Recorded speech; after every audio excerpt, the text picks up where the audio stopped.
깊이 있는 성경 퀴즈 2. 창세기 2장 의미 체크. 문제 1. 창조를 마치신 하나님의 안식 의미에 해당하지 않는 것은? 1번 안식은 완성이다. 2번 안식은 기준이다. 3번 안식은 누림이다. 4번 안식은 종말이다. 5번 안식은 배려이다. 정답은 4번입니다.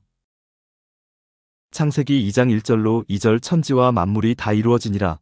하나님이 그가 하시던 일을 일곱째 날에 마치시니 그가 하시던 모든 일을 그치고 일곱째 날에 안식하시니라라고 기록하고 있습니다.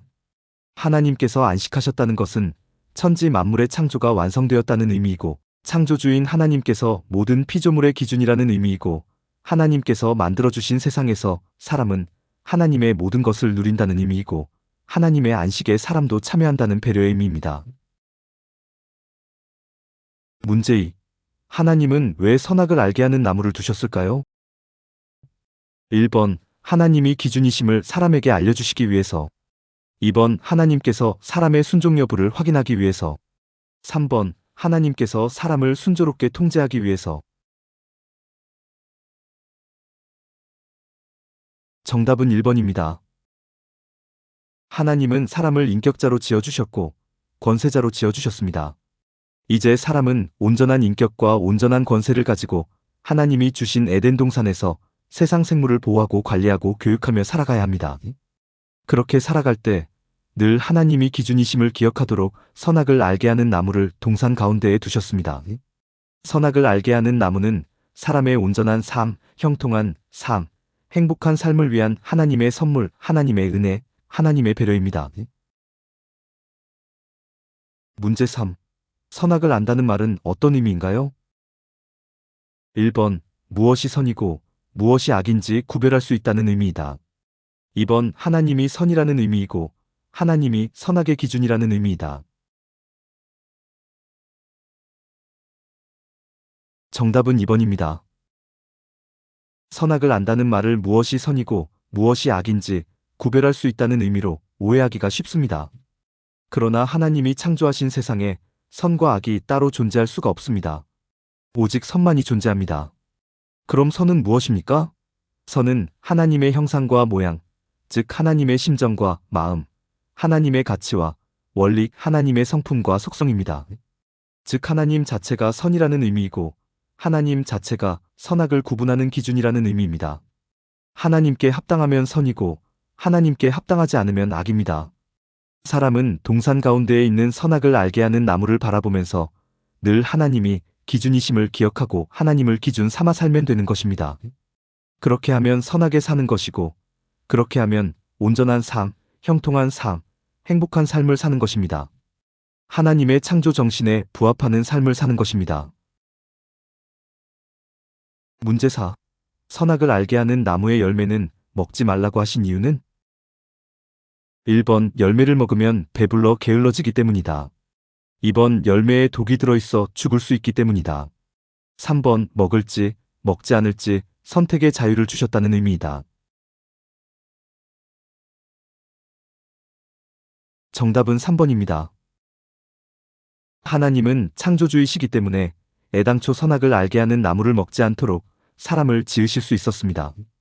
그러나 하나님의 형상과 모양에 따라 인격자로 지음을 받은 사람, 세상 모든 생물을 다스릴 수 있는 권세자로 지음을 받은 사람, 하나님 창조 사역의 궁극적 목적이자 궁극적 사랑의 대상인 사람을 아무 자유 없는 자로 지으시기를 하나님은 원치 않으셨습니다.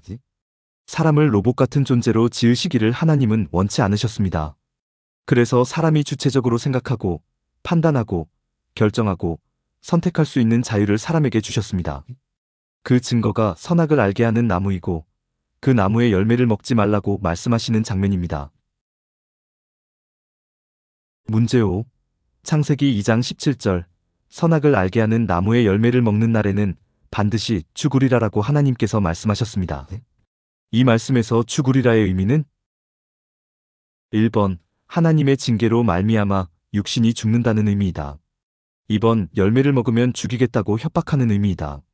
3번 열매를 먹으면 죄가 들어와 하나님에게서 멀어진다는 의미이다. 정답은 3번입니다. 하나님의 창조 사역의 궁극적 목적은 사람입니다. 하나님께서 지으시고 심히 좋아하셨던 사람입니다. 하나님의 형상과 모양, 즉 하나님의 선한 모든 것을 주셨던 사람입니다. 그런 사람을 열매 하나 먹었다고 죽이는 것은 상상도 할 수 없는 일입니다. 용서와 화해와 화평의 하나님이라는 설명과도 일치하지 않습니다. 죽으리라라는 말씀 이후에 생략된 말씀이 있습니다. 그 말씀은 먹지 않으면 반드시 살리라라는 말씀입니다. 즉, 선악을 알게 하는 나무의 열매를 먹지 않으면 네가 반드시 나 하나님과 더불어 행복하게 살리라라는 말씀이 생략되어 있습니다. 정리하면 하나님은 먹을 수 있는 선택 혹은 먹지 않을 수 있는 선택의 자유를 주셨고 그 선택에 따른 결과도 미리 알려주셨습니다. 그 결과는 먹지 않으면 하나님을 기준 삼아 하나님과 함께 행복하게 사는 것이고 먹으면 하나님을 떠나 사람 스스로 기준이 되어 불행하게 사는 것입니다. 사람 스스로 기준이 되어 불행하게 사는 것, 그것이 죽으리라의 의미입니다. 문제 6. 하나님은 왜 아담에게 돕는 배필을 지어주셨나요? 1번. 아담이 배필이 필요하다고 간절하게 기도해서. 2번. 아담이 혼자 사는 것이 좋지 않아 보여서. 정답은 2번입니다. 창세기 2장 18절 여호와 하나님이 이르시되 사람이 혼자 사는 것이 좋지 아니하니 내가 그를 위하여 돕는 배필을 지으리라 하시니라라고 기록하고 있습니다. 이 기록을 통해 하나님은 언제나 사람을 생각하시는 분, 사람을 위해 주시는 분이라는 것을 알 수 있습니다.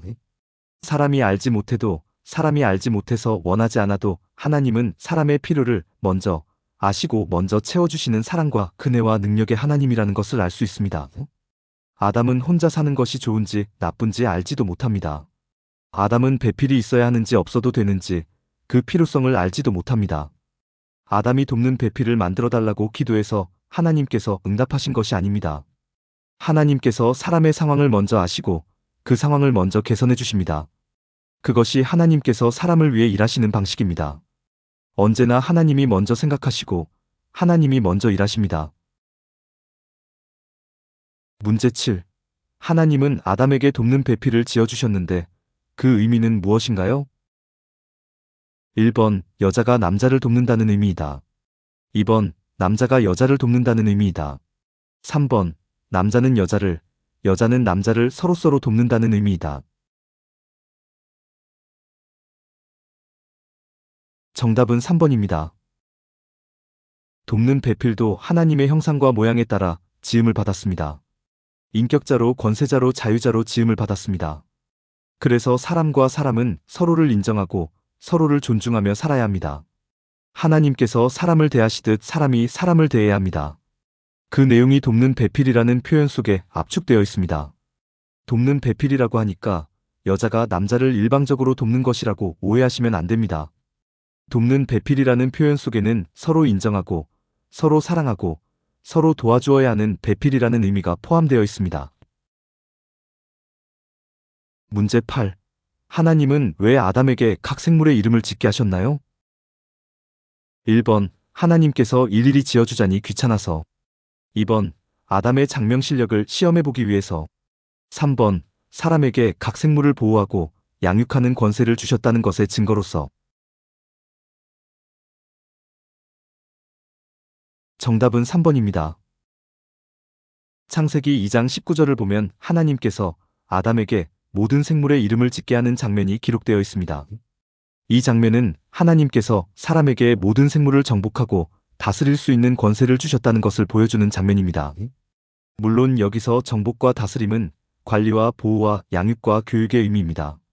하나님은 사람을 지으신 이후 생육하고 번성하고 충만하고 정복하고 다스리라라고 축복하셨습니다. 그 축복이 축복으로 그치는 게 아니라 실제 행동으로 이어지는 것입니다. 사람 사는 세상에서 이름을 지어주는 사람은 대개 부모나 조부모입니다. 부모나 조부모가 어른으로서 자신의 자손을 관리하고 보호하고 양육하고 교육하겠다는 다짐이 자손의 이름을 지어주는 일입니다. 이제 사람은 모든 생물의 이름을 짓게 하는 하나님의 배려로 말미암아 세상 생물을 관리하고 보호하고 양육하고 교육할 수 있는 권세를 가지게 되었습니다. 사람이 모든 생물의 주인과 다름이 없는 존재가 된 것입니다. 문제 9. 돕는 배필을 받은 아담이 하나님께 보인 반응은 1번. 이는 내 뼈 중에 뼈요 살 중에 살이라라고 말하며 감사했다. 2번. 왜 한 사람만 주셨느냐며 불평불만을 토로했다. 3번. 미모와 성격이 마음에 들지 않는다며 받기를 거절했다. 정답은 1번입니다. 하나님께서 아담의 갈빗대를 취하여 여자를 만드시고 그녀를 아담에게로 이끌어 오자 아담이 보인 반응은 창세기 2장 23절 이는 내 뼈 중에 뼈요 살 중에 살이라라는 반응입니다. 이 반응을 통해 아담이 여자에게 아주 만족했다는 것을 알 수 있습니다. 하나님의 형상과 모양으로 지음을 받은 아담이 역시 하나님의 형상과 모양대로 지음을 받은 여자에게 만족하는 것은 어쩌면 지극히 당연한 일인지도 모릅니다. 또 아담의 반응은 하나님에 대한 최고의 감사 표시가 아닐 수 없습니다. 아담은 자신에게 여자가 필요한 줄 몰랐습니다. 그래서 여자를 원하지도 않았고 여자를 달라고 기도하지도 않았습니다. 그런데도 하나님이 알아서 여자를 지어주셨습니다. 그것도 너무나도 만족스럽게 지어주셨습니다. 아담이 하나님께 감사를 드리지 않을 수 없는 것입니다. 문제 10. 다음 중 창세기 2장에서 하나님께서 창조하신 것은 1번 낮과 밤, 2번 땅과 바다, 3번 교회, 4번 가정. 정답은 4번입니다. 하나님께서 사람을 지으셨습니다. 정말로 감사한 일이 아닐 수 없습니다. 하지만 더 감사해야 할 일은 사람의 창조와 여자의 창조가 가정의 창조로 이어졌다는 사실입니다. 그 증거가 창세기 2장 24절 이러므로 남자가 부모를 떠나 그의 아내와 합하여 둘이 한 몸을 이룰지로다라는 말씀입니다. 하나님은 생물을 지으신 후 생육하고 번성하고 충만하라고 축복하셨고 사람을 지으신 후에도 생육하고 번성하고 충만하라고 축복하셨습니다. 글자로만 보면 생물과 사람 사이에 별 차이가 없는 것 같지만 사람의 생육과 번성과 충만은 하나님께서 창조하신 가정이라는 기초 위에서 이루어지는 것입니다. 한 발 더 나아가 정복과 다스림, 즉 돌봄과 관리와 양육도 하나님께서 창조하신 가정이라는 기초 위에서 이루어지는 것입니다. 이제 사람이 잘 되면 가정도 잘 되는 것이고 사람이 잘못되면 가정도 잘못되는 것입니다. 문제 11. 창세기 2장 25절 부끄러워하지 아니하니라의 깊은 의미가 아닌 것은 1번 사람은 자기 자신에 대해서도 부끄러울 것이 없는 존재이다. 2번 사람은 타인에 대해서도 부끄러울 것이 없는 존재이다. 3번 사람은 하나님에 대해서도 부끄러울 것이 없는 존재이다. 4번 사람은 벌거벗고 다녀도 부끄러워하지 않는 존재이다. 정답은 4번입니다. 창세기 2장 25절 아담과 그의 아내 두 사람이 벌거벗었으나 부끄러워하지 아니하니라라고 기록하고 있습니다. 단순히 부부라는 이유로 벌거벗었지만 부끄러워하지 아니하였다는 의미가 아닙니다. 하나님은 사람을 인격자로, 권세자로, 자유자로 지어주셨습니다. 이렇게 지음을 받은 사람의 완전 무결함을 나타내주는 가장 극적인 표현이 바로 벌거벗었으나 부끄러워하지 아니하리라는 표현입니다. 아무리 흠을 찾으려 해도 결코 흠을 찾을 수 없는 온전한 존재, 아무리 문제를 찾으려 해도 결코 문제를 찾을 수 없는 완벽한 존재가 사람이라는 것이 부끄러워하지 아니하니라라는 표현 속에 함축되어 있습니다. 또 부끄러워하지 아니하니라는 자기 자신에 대해서만 아무 부끄러움이 없다는 의미가 아닙니다. 부끄러워하지 아니하니라는 하나님에 대해서도 아무 부끄러움이 없는 온전한 존재, 타인에 대해서도 아무 부끄러움이 없는 완전한 존재가 되었다는 의미입니다. 그 무엇에도 부끄러울 것이 없는 위풍당당한 존재, 그 존재가 바로 창세기 1장과 2장에서의 사람입니다. 문제 12. 창조 사역을 통해 나타난 하나님 성격에 해당하지 않는 것은 1번 사람을 인격자, 자유자, 권세자로 지으신 사랑과 은혜와 능력의 하나님. 2번 사람의 필요를 미리 아시고 미리 채워주시는 사랑과 은혜와 능력의 하나님. 3번 자신이 지으신 사람을 굳게 믿어주시는 사랑과 은혜와 능력의 하나님. 4번 창조주라고 생색과 자랑과 위엄을 나타내시는 하나님. 정답은 4번입니다. 하나님은 오로지 하나님의 의지로 사람을 지으신 사랑과 은혜와 능력의 하나님이십니다. 사람을 인격자, 자유자, 권세자로 지으신 사랑과 은혜와 능력의 하나님이십니다. 사람의 필요를 미리 아시고 그 필요를 넉넉히 채워주시는 사랑과 은혜와 능력의 하나님이십니다. 사람이 하나님을 기준 삼아 행복하게 살아갈 수 있는 능력을 지닌 존재라고 사람을 믿어주시는 사랑과 은혜와 능력의 하나님이십니다. 그렇다고 해서 하나님은 생색을 내지도 않는 하나님이십니다. 자랑도 하지 않는 하나님이십니다. 위엄도 부리지 않는 하나님이십니다. 영광을 돌려라, 존귀를 돌려라, 은혜 갚아라, 기도를 해라, 찬양을 해라, 일체의 요구나 명령도 하지 않는 하나님이십니다. 자신의 영광, 자신의 존귀를 일체 추구하지 않으시며 오로지 창조의 최종 목적이었던 사람의 유익과 이익과 권리와 행복을 위해 수고하시고 애쓰시며 일하시는 하나님이십니다. 수고하셨습니다. 창세기 3장에서 뵙겠습니다.